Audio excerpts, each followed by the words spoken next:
There are things in your life that will never grow. There are things in your life that will never thrive until you understand the rules of engagement. For everybody seated here under the sound of my voice, listen to me, who is trusting God for some kind of liberty for yourself, for your children, or for your family, please hear me. There are only 3 access points. As complicated as your life may seem, don't let the devil confuse you. It looks like there are 1 million doorways. It's a lie. There are only 3 access points. 1, covenants. 2, ignorance. 3, disobedience. That's it. So you know what to close to be free. And ye shall know the truth. When you know the truth, when both the deceived and the deceiver know the truth, deception dies. The strength of deception is that the deceiver knows the truth, and that's what he uses as an advantage.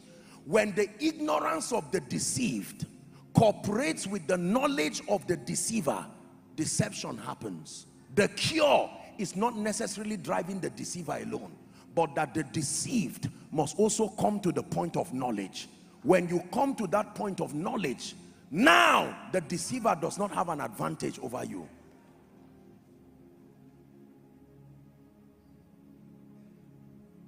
If a visitor comes to meet 2 of us, or someone comes to meet you and your sibling, and he gives 10,000 and he says give everybody, if you didn't hear it or you didn't know that there is a share for you there, the person can even give you 1,000 and you can kneel down. He can even say, go away, this was for me. Is that true? But if for any reason you find a way, when the person wants to solve that problem, he will come again and he will say, let me repeat what I said. I said this 10,000 is for everybody. When you hear it, that contention dies, because immediately now you know the truth, and based on the truth you know, you can say my 10,000, no stories, hand it over to me now in peace.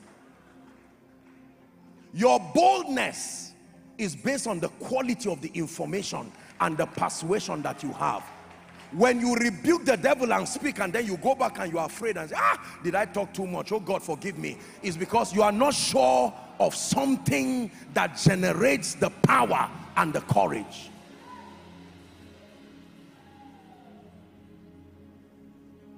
Listen, I have held many charms with my bare hands. I have prayed for many people. This is what I do. I have seen many spirits. I have met many demon spirits. I can tell you, the strength of Satan is in his power to deceive. The strength of Satan is in the continual ignorance of the saints.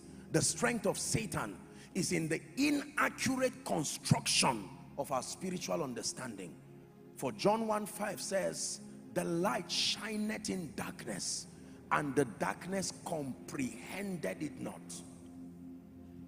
When you go to your village, you most likely may see shrines.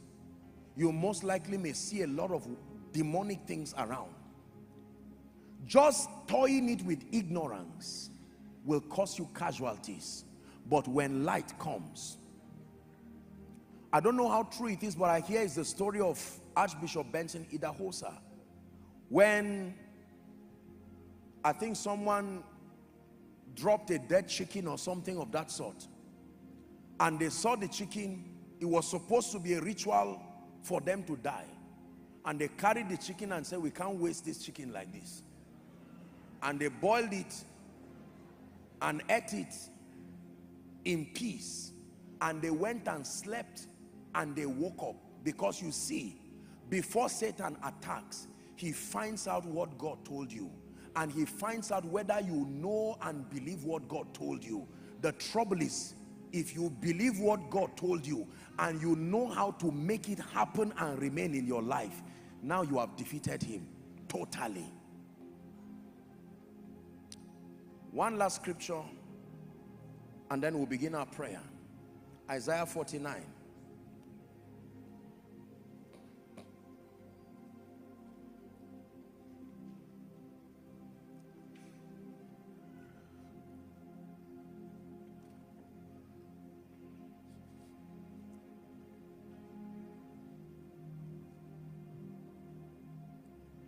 Isaiah 49.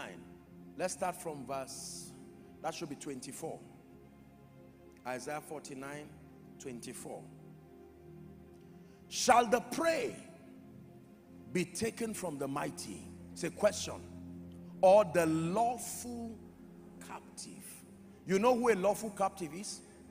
A lawful captive is one who was bought from a slave master. Because those days they used to sell human beings just like chickens. And so if I'm a slave and my slave master comes and exchanges money with someone and they transfer me, I am still a slave. I am a lawful captive. Number two, if a king leads a delegation to go for war and they conquer the people and kill the king, all the people within that land become slaves. Is that true? They are called lawful captives. For instance, Israel in Egypt, they were lawful captives. That's why they could whip them to build those pyramids and all those Egyptian buildings.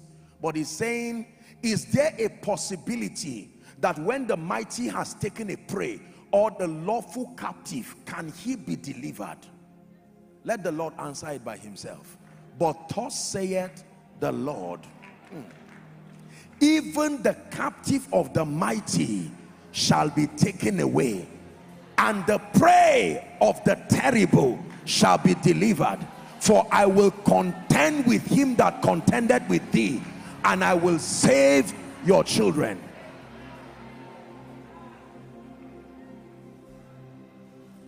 There is a cure to demonic covenants. There is a cure to yokes and spells and hexes and all of these things. Please hear me. There is a cure. When Jesus Christ hung on that cross, it was not just the body of a 33-year-old man hanging. His blood was touching the earth. That old earth that is one of the witnesses. When he drained his blood, and according to the revelation of Paul to the church in the Hebrew church, when he went as a high priest and a lamb also, he poured his blood once and for all, and he returned back